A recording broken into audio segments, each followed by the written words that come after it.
Hair transplantation కానీ hair restoration treatments చేసిన తర్వాత రిజల్ట్స్ రావడానికి ఎన్ని రోజులు పడుతుంది లేదా ఎంత టైం పడుతుంది ఈరోజు తెలుసుకుందాం. Hi, this is Dr. John, dermatologist, trichologist and a hair transplant surgeon. I perform more than 2000 hair transplants passionately and still counting.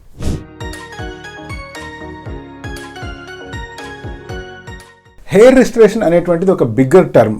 Hair transplant దాంట్లో పార్ట్ మాత్రమే. హెయిర్ రిస్టోరేషన్ అంటే ఒక వ్యక్తికి కనుక బట్టతల వచ్చేసింది అనుకుందాం, లేదా ఒక వ్యక్తికి ఆ ఏరియాలో బాల్డ్ ప్యాచ్ ఫామ్ అయింది అనుకుందాం. ఏ కారణం వల్లైనా కావచ్చు, అది వంశపారంపర్యంగా వచ్చే బాల్డ్నెస్ వల్ల కావచ్చు, లేదా ఆ వ్యక్తి కీమోథెరపీ ట్రీట్మెంట్ చేసుకోవడం వల్ల తనకి బాల్డ్నెస్ వచ్చి ఉండొచ్చు, లేదా ఆ వ్యక్తికి ఒక సైకలాజికల్ డిజార్డర్ వల్ల ఆ ఏరియా బాల్డ్ ప్యాచ్ ఫామ్ అయి ఉండొచ్చు, లేదా అలోపేషియా ఏరియాటా వల్ల ఆ వ్యక్తికి బాల్డ్నెస్ వచ్చి ఉండొచ్చు, లేదా కొంతమందికి వయసు పైబడడం వల్ల జుట్టు మరీ పల్చగా అయిపోయి ఉండొచ్చు. బట్ ఏ కారణం వల్లైనా కూడా వాళ్ళకి హెయిర్ పల్చబడిపోయి స్కాల్ప్ కనుక బాల్డ్గా కనిపిస్తుంది అంటే దానికి చేసే ట్రీట్మెంట్స్ అన్నిటినీ ఒక అంబ్రెల్లా కిందికి తీసుకొస్తారు. దాన్ని హెయిర్ రెస్టోరేషన్ అంటారు.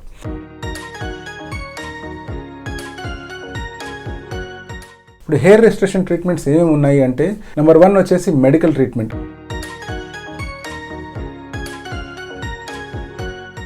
సింపుల్ మెడికేషన్స్ ద్వారా, ఫర్ ఎగ్జాంపుల్ మినాక్సిల్ కావచ్చు, బయోటిన్ థెరపీ కావచ్చు, లేదా ఓన్లీ న్యూట్రిషన్ బేస్డ్ థెరపీ కావచ్చు, లేదా ఫినాస్ట్రేట్ ట్రీట్మెంట్ కావచ్చు. ఇవి basic medical treatments and nutritional treatments. ఇవి కనుక చేసినట్లయితే రిజల్ట్స్ రావడానికి ఎంత టైం పడుతుంది అంటే అట్లీస్ట్ 4 to 6 months టైం పడుతుంది. అండ్ ఈ వచ్చే రిజల్ట్స్ కూడా మీరు మెడికేషన్ వాడినంత వరకే ఉంటుంది. ఇవి కనుక ఎప్పుడైతే ఆపేస్తారో మళ్ళీ క్రమక్రమంగా మీకు బాల్డ్నెస్ వచ్చేసే అవకాశం ఉంది, ఒకవేళ ఇది హెరిడిటరీ బాల్డ్నెస్ అయితే. అలా కాకుండా సింపుల్ డిఫ్యూజ్ హెయిర్ లాస్ కానీ, లేకపోతే సింపుల్ న్యూట్రిషనల్ డెఫిషియన్సీ వల్ల వచ్చిన హెయిర్ లాస్ అయితే మెడికేషన్ వాడి ఆపేసిన తర్వాత కూడా మీ జుట్టు పెరుగుతూనే ఉంటుంది.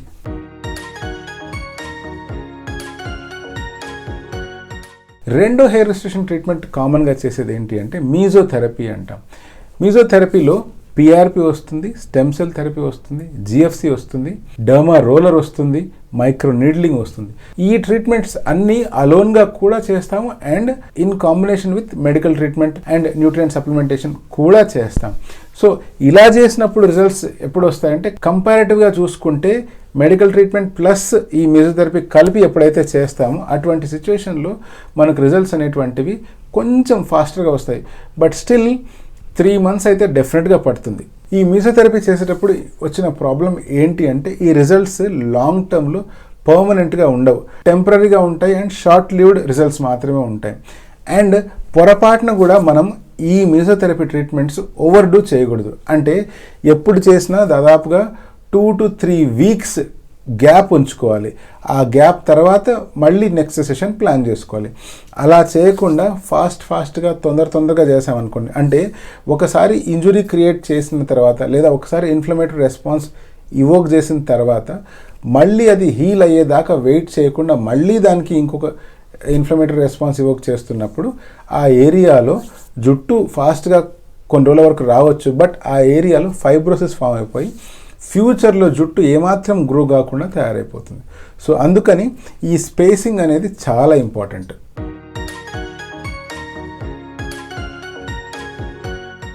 మూడోది వచ్చేసి కెమోఫ్లాజ్ ట్రీట్మెంట్స్. కెమోఫ్లాజ్ ట్రీట్మెంట్స్ ఎప్పుడు చేసినా కూడా ఇన్స్టెంట్ రిజల్ట్స్ వస్తాయి.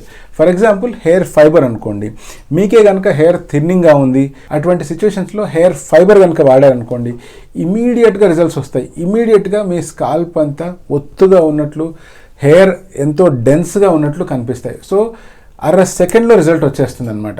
ఇలాంటి కెమోఫ్లాజింగ్ టెక్నికే హెయిర్ ప్యాచెస్ కానీ లేదా విగ్స్ కానీ. అంతవరకు బట్టతల ఉన్న వ్యక్తికి ప్యాచ్ అరేంజ్ చేయడానికి around 1/2 hour to 1 hour time పడుతుంది. ఒకవేళ కరెక్ట్గా ప్యాచ్ అరేంజ్ చేశారు ఒక experienced patch technician and proper good quality patch కనుక మీరు అరేంజ్ చేసుకున్నట్లయితే మీకు కూడా రిజల్ట్స్ ఎగ్జాక్ట్లీ 1/2 hour to 1 hourలో మీకు తలంతా జుట్టు వచ్చినట్లుగా వచ్చేస్తాయి. మూడో కెమోఫ్లాజింగ్ టెక్నిక్ ఏంటి అంటే ఎస్ఎంపి, స్కాల్ప్ మైక్రో పిగ్మెంటేషన్. అంటే ఎక్కడెక్కడైతే మీకు బాల్డ్ స్పాట్స్ కనిపిస్తున్నాయో ఆ ఏరియాలో హెయిర్ ఉన్నట్లుగా చిన్ని టాటూస్, మైక్రో టాటూయింగ్ చేస్తారు. అండ్ టాటూ అన్నప్పుడు మనం డర్మిస్ డీప్గా వెళ్తాము, అలా కాకుండా స్కిన్ సూపర్ఫిషియల్ లేయర్స్లో ఎప్పుడైతే ఆగుతామో దీన్నే స్కాల్ప్ మైక్రో పిగ్మెంటేషన్ అంటాం. ఈ ఎస్ఎంపి రిజల్ట్స్ రావడానికి కూడా హార్డ్లీ ఒక 5 నుంచి 6 గంటల టైంలో కంప్లీట్ తలంతా జుట్టు ఉన్నట్లుగా ఇల్యూజన్ క్రియేట్ అవుతుంది. బట్ ఈ 3 టెక్నిక్స్తో వచ్చిన ప్రాబ్లం ఏంటి అంటే ఇవి ఆర్టిఫిషియల్ అని కొంచెం అబ్జర్వ్ చేస్తే ఎవరైనా కనుక్కోగలుగుతారు. బట్ ఈ ట్రీట్మెంట్ తీసుకునే వ్యక్తి అంటే హెయిర్ ఫైబర్ వాడే వ్యక్తి కావచ్చు, లేకపోతే హెయిర్ ప్యాచ్ పెట్టుకునే వ్యక్తి కావచ్చు, లేదా ఎస్ఎంపి చేయించుకున్న వ్యక్తికి గనక తన ఇమేజ్ తను చూసుకున్నప్పుడు సాటిస్ఫాక్షన్ ఇస్తుంది అంటే ప్రపంచం చెప్పే ఒపీనియన్తో సంబంధం లేదు. జనాలు ఏమనుకుంటారు, ఇది ఆర్టిఫిషియల్ న్యాచురల్ అనుకుంటారు అనే విషయం గురించి ఆలోచించాల్సిన అవసరం లేదు అనేది నా ఉద్దేశం.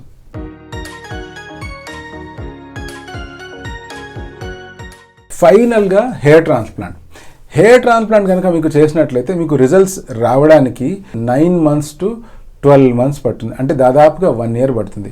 బట్ కొన్నిసార్లు మనం గమనిస్తాము కొంతమందికి 4th month 5th monthకే కూడా మంచిగా రిజల్ట్స్ వస్తాయి. అంత మాత్రాన మిగతా వాళ్ళకి ఎవరికైతే 9 month వరకు ఇంకా ఏమి రిజల్ట్ రాలేదో వాళ్ళకి ఫెయిల్ అయినట్లు కాదు. ఒక్కొక్కరి స్కాల్ప్ ఒక్కో రకంగా ఉంటుంది కాబట్టి హెయిర్ గ్రోత్కి కొంతమందికి టైం పట్టొచ్చు. ఫర్ ఎగ్జాంపుల్ ఒక టీచర్ క్లాస్లో 30 మంది ఉంటే అందరికీ ఒకే రకంగా పాఠాలు చెప్పినా కూడా కొంతమంది ఫస్ట్ డివిజన్లో వస్తారు, కొంతమంది సెకండ్ డివిజన్, కొంతమందికి చాలా తక్కువ మార్కులు వస్తాయి. అంత మాత్రాన చెప్పిన చదువు పక్కకు పోయిందని కాదు. ఒక్కొక్క స్టూడెంట్ రిసెప్టివ్ కెపాసిటీ తక్కువ ఉండడం కానీ లేకపోతే ఇంకో స్టూడెంట్ స్లో బ్లూమర్స్గా ఉండడం కానీ జరుగుతూ ఉంటుంది. అలాగే హెయిర్ ట్రాన్స్ప్లాంట్ చేసినప్పుడు కూడా కొంతమంది స్కాల్ప్ ఇమీడియట్గా రిజల్ట్స్ వచ్చేస్తూ ఉంటాయి. ఇంకొంతమంది స్కాల్ప్ వాళ్ళ ఏజ్ రీత్యా కావచ్చు, లేకపోతే వాళ్ళ న్యూట్రిషనల్ హ్యాబిట్స్ కావచ్చు, లేకపోతే వాళ్ళ హెల్త్ స్టేటస్ కావచ్చు, లేకపోతే వాళ్ళ ఇమ్యూన్ స్టేటస్లు కూడా ఎంతో రోల్ ప్లే చేస్తాయి. దాన్ని బట్టి కూడా వాళ్ళ గ్రోత్ అనేటువంటిది కొంచెం ముందు రావడం కానీ లేదా కొంచెం డిలేడ్గా రావడం కానీ జరుగుతూ ఉంటుంది. బట్ ఆన్ అన్ యావరేజ్ మొదటి 15 to 20 daysలో హెయిర్ ఫాల్ అవుతుంది. 25 days కల్లా ఇంప్లాంట్ చేసిన దానిలో 70% హెయిర్ ఫాల్ అయిపోతుంది. 2nd month ఎండింగ్ నుంచి 3rd month స్టార్టింగ్లో కొత్త హెయిర్ గ్రో అవడం స్టార్ట్ అవుతాయి. 6th month వచ్చేసరికల్లా అరౌండ్ 40% గ్రోత్ వచ్చేస్తుంది. 7th to 8th month పీరియడ్లో టెంపరీ హెయిర్ ఫాల్ మళ్ళీ జరుగుతుంది. అండ్ అగైన్ 9 to 12 months వచ్చేసరికల్లా ఆల్మోస్ట్ ఫుల్ గ్రోత్ దాకా వచ్చేస్తుంది. కొంతమందికి డిలే అయినప్పుడు అది 1.5 year దాకా అలా పోవచ్చు. కొంతమందికి రేర్గా 1.5 year దాటినా కూడా రిజల్ట్స్ ఎప్పుడైతే తక్కువ వస్తుంటుందో అటువంటి సిచ్యువేషన్లో మళ్ళీ ఒకసారి ఇవాల్యుయేట్ చేసుకొని స్కాల్ప్లో ఏమైనా ఇబ్బంది ఉందా, లేకపోతే ఎందుకు హెయిర్ ప్రాపర్గా గ్రో అవ్వట్లేదు అనేటువంటి విషయాన్ని ఇవాల్యుయేట్ చేసుకోవడం ఎంతైనా అవసరం. మీకు ఏ రీజన్ వల్ల హెయిర్ లాస్ అయినా, ఏ రీజన్ వల్ల హెయిర్ థిన్నింగ్ అయినా, లేదా ఏ కారణం వల్లైనా కూడా మీ స్కాల్ప్ మీద బాల్డ్ ప్యాచ్ ఉన్నా హెయిర్ రిస్టరేషన్ చేసుకోవడానికి రకరకాల ట్రీట్మెంట్స్ అవైలబుల్గా ఉన్నాయి. మీ ఫ్రెండ్స్కి కనుక హెయిర్ రిస్టరేషన్ అవసరం అనిపించింది అనుకోండి, తప్పకుండా వాళ్ళకి షేర్ చేయండి. This is doctor John signing of.